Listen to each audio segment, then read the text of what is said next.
सर्वांना शुभेच्छा. माझे नाव अश्विनी आहे.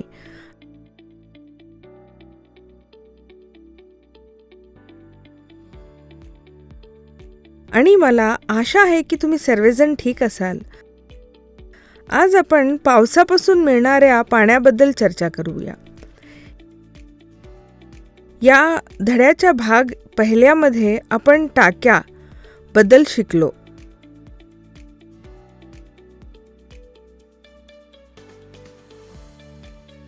आता तुम्हाला टाक्यांविषयी थोडक्यात माहिती असेल, ज्याचा वापर मेघातीलच्या काळापासून शेतासाठी केला जात आहे.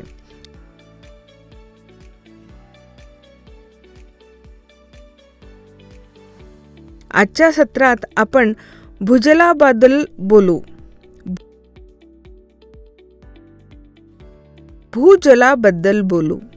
भूजल म्हणजे पृथ्वीच्या पृष्ठभागाखाली आढळणारे पाणी, जे माती किंवा खडकांमधील रिकाम्या जागा भरते.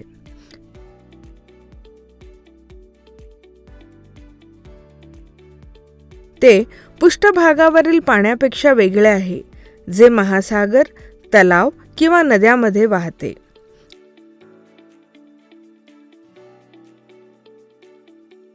आता चला एक व्हिडिओ पाहूया. तुम्हाला काय दिसते? बरोबर आहे, ती एक विहीर आहे आणि बोरवेल आहे. आता थोडक्यात पाहूया.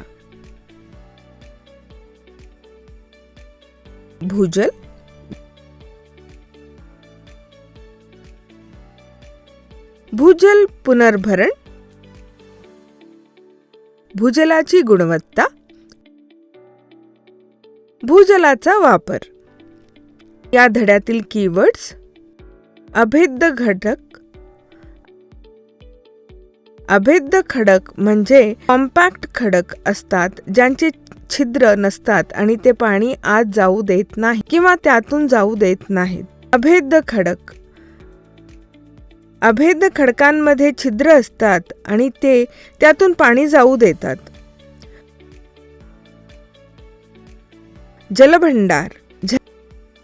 जलभंडार ही एक भूगर्भीय रचना आहे, जी पाणी साठवते आणि प्रसारित करते.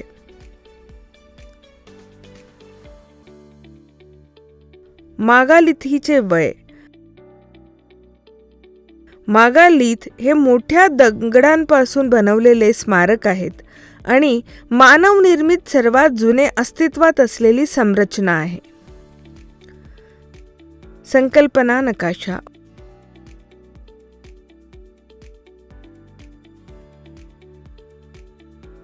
भूजल पावसाचे पाणी ओढे आणि नद्यांमधून वाहते, जमिनीत शिरते आणि खडे आणि वाळू यांच्यामधील जागेत पृष्ठभागाखाली जमा होते.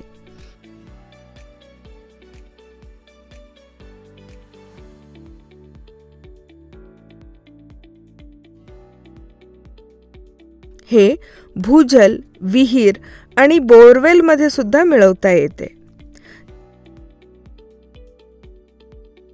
तेलंगणातील वाळूच्या दगडी भागातील खडक पाणी धरू शकतात, परंतु ग्रॅनाइट आणि कडप्पा चुनखडी करू शकत नाहीत.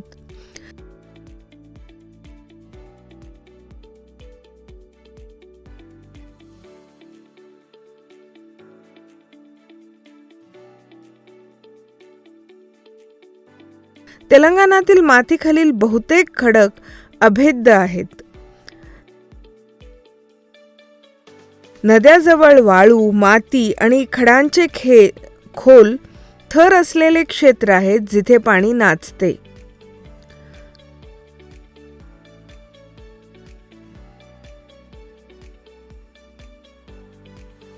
खडकांमधील भूगर्भातील पाण्याच्या थराला जलचर म्हणतात आणि जलचराची जाडी त्या भागात उपलब्ध भाजलूचे प्रमाण ठरवते. भूजल पातळी.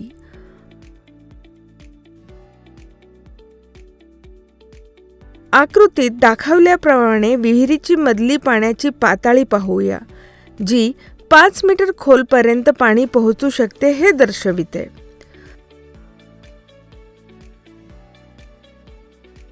पाण्याची पातळी वर्षभर चढ उतार होत राहते. उन्हाळ्यात ती खोलावर जाते आणि पावसाळ्यात ती वाढते. तेलंगणामध्ये मातीचे वरचा थर सुमारे 20 मीटर खोल असतो, ज्यामध्ये पाणी असते.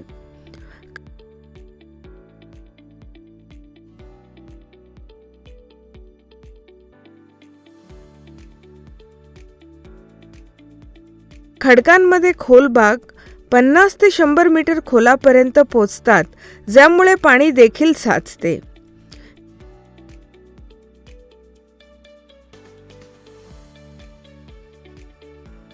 नियमित विहीर विखुरलेले थरातून पाणी काढतात, तर बोरवेल खोल भागांमध्ये पाणी मिळवतात.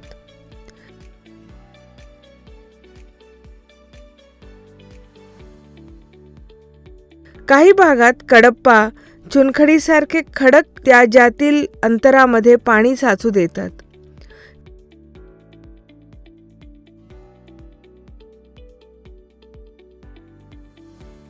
विशिष्ट भागात या खडकांच्या भागेमध्ये भूजल उपलब्ध आहे. प्रमुख नद्याजवळ भागात वाळू आणि गाळाचे खोल थर असतात, ज्यामुळे विहीर खोदणे सोपे होते, कारण पाणी सहसा मुबलक असते, जमिनीपासून सुमारे 5 ते 7 मीटर खाली. भूजलांचे पुनर्भरण.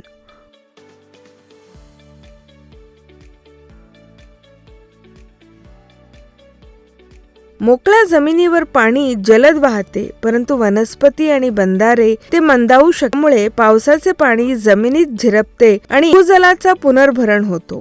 उतारांवर गावात लावणे आणि चेक डॅम बांधणे यामुळे पाणी जास्त काळ साठवण्यास मदत होऊ शकते. तथापि तेलंगणामध्ये आपण पुन्हा भरल्या जाणाऱ्या पाण्यापेक्षा जास्त पाणी वापरत आहोत, ज्यामुळे पाण्याच्या पातळीत घट होत आहे. झाडे तोडल्याने जमिनीतील झिरपणारे पाणी कमी होते आणि ज्यामुळे पाण्याची पातळी झटपटीने कमी होत आहे. जर आपण असेच चालू ठेवले तर आपण सर्व भूजल वापरू. पुढच्या पिढीसाठी जवळजवळ काहीही शिल्लक राहणार नाही.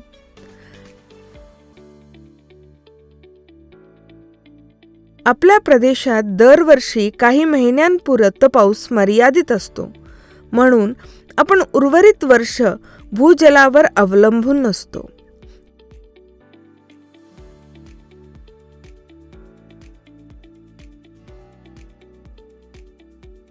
नद्या, विहिरी आणि तलाव यासारख्या भूगर्भातील स्रोतांमधून मिळणारे पाणी वनस्पती आणि बांधाऱ्यांमधून पावसाचा पाण्याचा प्रवाह कमी करून पुन्हा भरले जाते.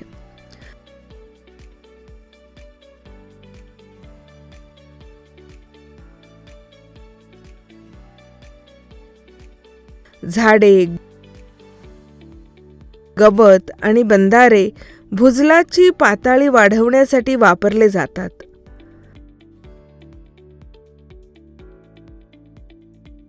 पाणलोटे विकास प्रकल्प म्हणून ओळखल्या जाणाऱ्या या प्रयत्नामध्ये डोंगरे उतारांवर वनस्पती लावणे, ओढ्यांवर छोटे बांधारे बांधणे आणि पाणी साठवण्यासाठी चेक डॅम बांधणे याचा समावेश आहे. या उपक्रमामुळे भूजलाची पुनर्भरण होण्यास हातभार लागतो. भूजलाची गुणवत्ता. भूजलामध्ये विविध खनिजे असतात, ज्यामुळे खारट किंवा गोड बनते.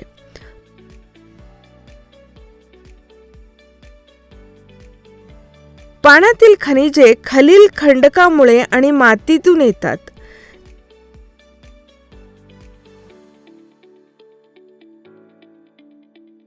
त्यातील खनिजांवर अवलंबून पाण्याची चव आणि गुणवत्ता बदलते.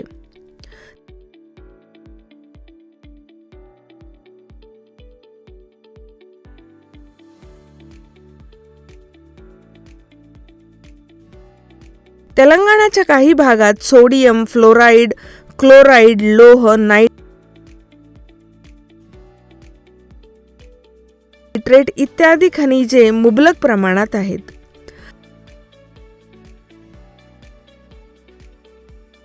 असे पाणी पिल्याने हाडे आणि दातांवर परिणाम करणाऱ्या आरोग्य समस्या उद्भवू शकतात.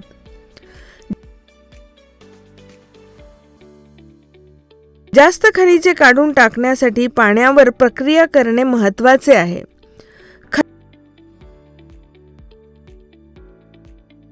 खते, कीटनाशके आणि खराब निचार यामुळे होणारा प्रदूषण देखील पाण्याचे स्रोत दूषित करू शकते.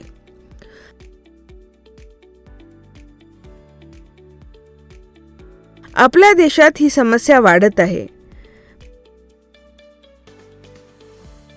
प्रतिबंधात्मक उपायांशिवाय विहीर आणि नद्या पिण्यासाठी किंवा आंघोळीसाठी सुरक्षित होऊ शकतात. भूजलाचा वापर. भूजल हा एक मौल्यवान स्रोत आहे जो केवळ जलसाठ्यांवरील जमीन मालकांनीच नव्हे तर सर्वांनी जबाबदारीने वापरायला पाहिजे. सध्याची परिस्थिती त्यांच्या वापरास अनुकूल आहे, ज्यामुळे अतिवापर होतो आणि प्रत्येकासाठी पाण्याची पातळी कमी होते. काही जमीन मालक खोल ट्यूबवेल खोदतात, ज्यामुळे समस्या आणखी वाढते आणि आजूबाजूच्या विहिरी कोरड्या पडतात.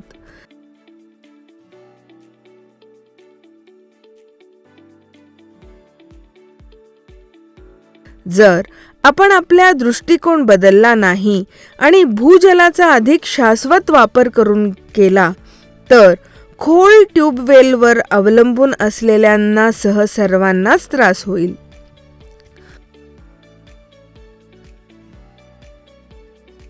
पाण्यावरून होणारे संभाव्य संघर्ष टाळण्यासाठी आपण भविष्यातील पिढ्यांसाठी या मौल्यवान स्रोताचे जतन केले पाहिजे.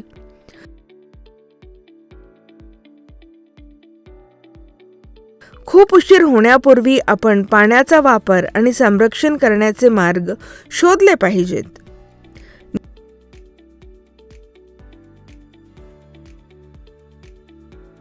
निष्कर्ष. पाणी व्यवस्थापना आणि संवर्धन. टाक्या प्रणाली भूजलाचे पुनर्भरण करण्यास हातभार लावतात, ज्यामुळे जास्त पाणी जलसाठ्यांमध्ये झिरपते, ज्यामुळे भूगर्भातील पाण्याचे साठे पुन्हा भरतात.